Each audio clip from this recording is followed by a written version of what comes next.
नमस्कार दोस्तों, स्वागत है आप सभी का आपके अपने YouTube चैनल थैंक्स एजुकेशन में। दोस्तों, कल मैंने आपको सिलेबस के बारे में डिस्कशन करवाया था और आज से मेरा क्लास होगा पीटी के स्पेशल के लिए। ये मैथमेटिक्स के अंदर आपका अगर मैं बात करूं, जो आपका प्रीलिम एग्जाम है उसके अंदर आपका मैथमेटिक्स 5 मार्क्स का होगा। इसी 5 मार्क्स को बनाने के लिए आपको मैं अच्छा सा कंटेंट दूंगा और अच्छे से आपको पढ़ाने का प्रयास करूंगा ताकि आपके ये 5 मार्क्स कहीं भी ना जाए। ठीक है, तो मैं आपको वही पढ़ाऊंगा जो आपके एग्जाम में आएगा, इसलिए आप मेरे साथ बने रहना लास्ट तक। ठीक है, तो सबसे पहले देखते हैं नंबर सिस्टम। इसके अंदर आपका सबसे पहला जो टॉपिक बनता है पीटी के अंदर, प्रीलिम एग्जाम के अंदर, वो आपका है पूर्ण संख्या यानी कि होल नंबर।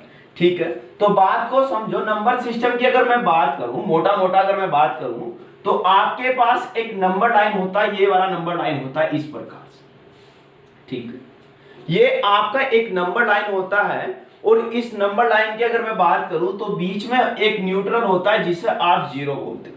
क्या बोलते हो? जिसे आप जीरो बोलते हो। अगर इसके राइट साइड जाओगे तो पॉजिटिव इनफाइनाइट, अगर लेफ्ट साइड जाओगे तो नेगेटिव इनफाइनाइट, इस प्रकार से ही होता है। ठीक है, तो अगर मैं बात करूं, यहां से 1 हुआ, ये 2 हुआ, ये 3 हुआ, ये 4 हुआ, इस प्रकार से गए इनफाइनाइट तक। इसी प्रकार से माइनस, इसी प्रकार से ये कितना -2, -3 ये हुआ। तो ये आपका इसी प्रकार से नेगेटिव की ओर चलता रहेगा। तो इसे आप क्या बोल दोगे? नंबर लाइन बोल दोगे। ठीक है, संख्या रेखा इसे आप बोल दोगे। ठीक, अब अगर मैं बात करूं नंबर लाइन की, तो नंबर लाइन के अंदर अगर सीधी सी मैं बात करूं तो इसके अंदर कुछ इंपॉर्टेंट नंबर छुपे हुए हैं। जैसे अगर मैं बात करूं प्राकृत संख्या की, प्राकृत संख्या कौन सी वे संख्या होती है? 1 से लेकर इनफाइनाइट तक के जितने भी नंबर होंगे वे आपकी प्राकृत संख्या होती है, नेचुरल नंबर होते हैं। यानी कि आप कह सकते हो इन्हें नेचुरल नंबर यानी कि प्राकृत संख्या। ठीक, बात समझ में आई? ठीक, और यदि मैं इस पॉजिटिव इनफाइनाइट से लेकर इस नेगेटिव इनफाइनाइट, इस सभी को कवर कर दूं तो इसे बोलते हो आप पूर्णांक यानी कि इंटीजर। क्या बोलते हो इसे? इसे बोल देते हो आप पूर्णांक यानी कि इंटीजर। ठीक, ये आपका पूर्णांक हुआ। लेकिन हमारे सिलेबस में है होल नंबर यानी कि पूर्ण संख्या। अब पूर्ण संख्या क्या हो सकती है उसे समझो। ठीक है, यदि इस प्राकृत संख्या के अंदर, यदि इस प्राकृत संख्या के अंदर मैं जीरो को भी काउंट कर लूं तो इसे ही आप बोलते हो होल नंबर यानी कि पूर्ण संख्या, इसे ही आप बोल देते हो। बात समझ में आई भाई?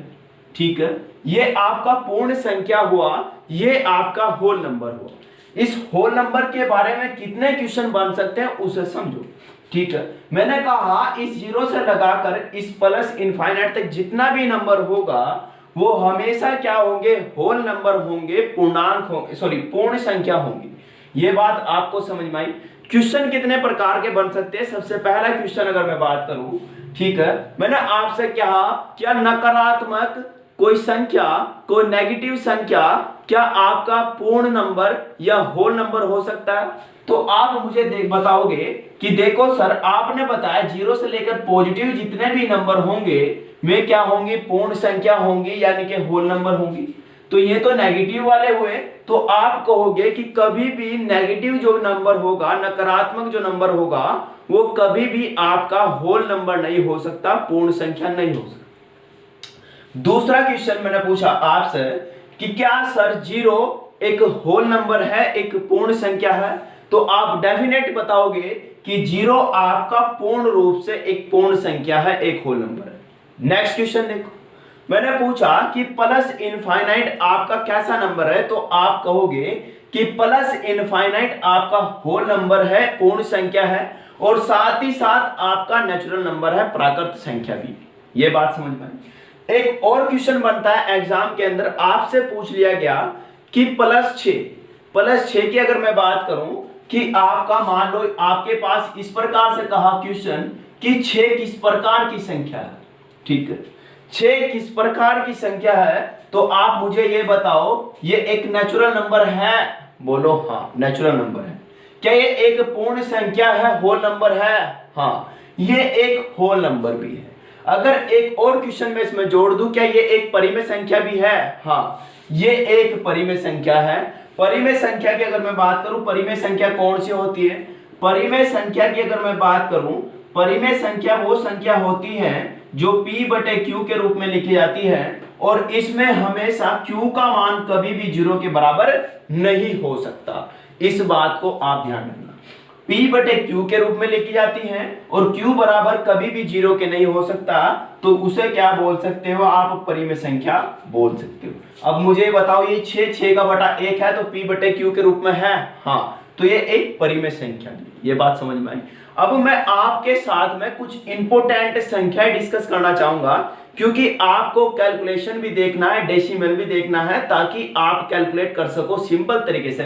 तो मैं आपको कुछ संख्याओं का ज्ञान कराना यहां पर चाहूंगा जरूर, ठीक है? इस बात को देखना, ठीक है? तो सबसे पहले आप नंबर लोगे प्राइम नंबर, यानी कि अभाज्य संख्या।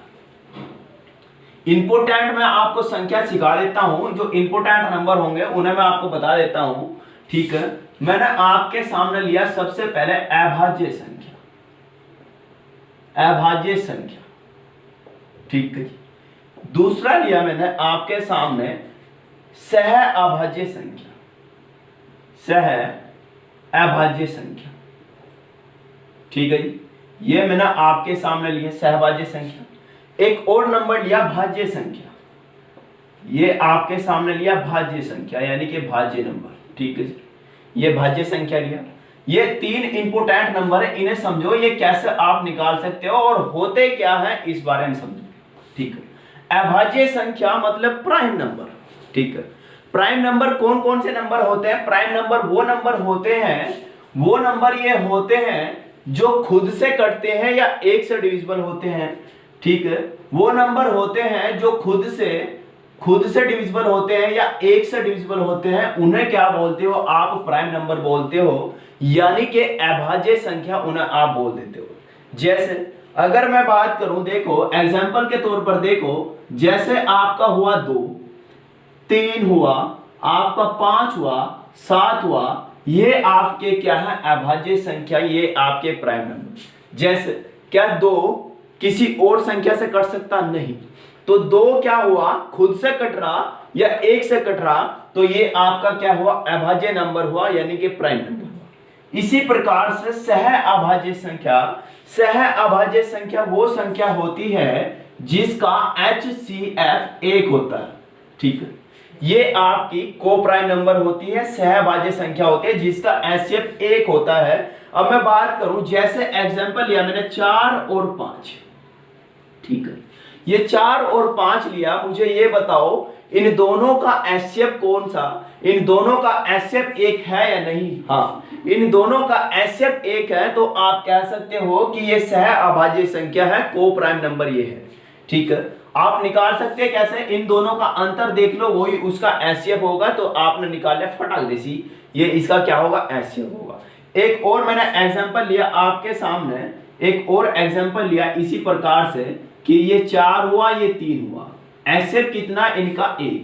जैसे ही HCF 1 होगा तो आप कह दोगे को प्राइम नंबर है। एक और मैंने नंबर लिया आपके सामने 6 और 2, ये 6 और 2 लिया। आप मुझे ये बताओ, अरे आप मुझे ये बताओ 6 और 2 क्या इन दोनों का HCF 1 है? नहीं, इन दोनों का HCF 2 है, तो ये इसका आंसर नहीं हो सकता, यानी कि ये सह अभाज्य संख्या नहीं हो सकती, को प्राइम नंबर नहीं हो सकता।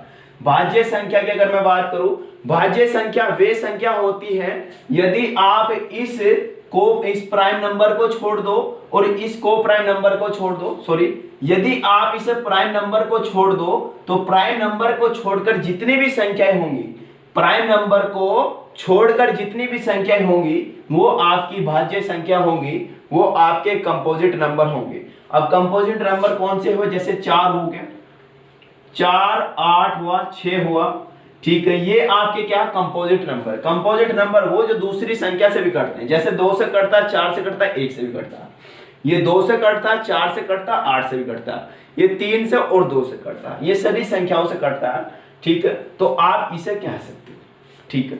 ये आपको मैंने नंबर के बारे में पूर्ण ज्ञान करवाया, ठीक है?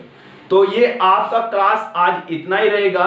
ये आपका पहला क्लास है। आपके एग्जाम में केवल पूर्ण नंबर पूछा, तो मैंने आपको पूर्ण संख्या बिल्कुल डिटेल से समझाया। साथ ही साथ में मैंने अच्छे से आपको इन 3 संख्याओं का ज्ञान भी करवाया। ठीक है, तो आपको मैं बिल्कुल एग्जाम के ओरिएंटेड कंटेंट दूंगा। आपका एग्जाम में कोई भी मैथ्स के अंदर क्वेश्चन नहीं बचेगा। और साथ ही साथ में आपको पीटी के लिए हर एक प्रकार का सिलेबस करवाऊंगा भाई। ठीक है, तो मेरे साथ लास्ट तक बने रहना। अगर आपको मेरा क्लास अच्छा लगा हो तो लाइक करें, शेयर करें, और आप मेरे साथ जुड़ना चाहते हैं तो चैनल को सब्सक्राइब करें। जय हिंद।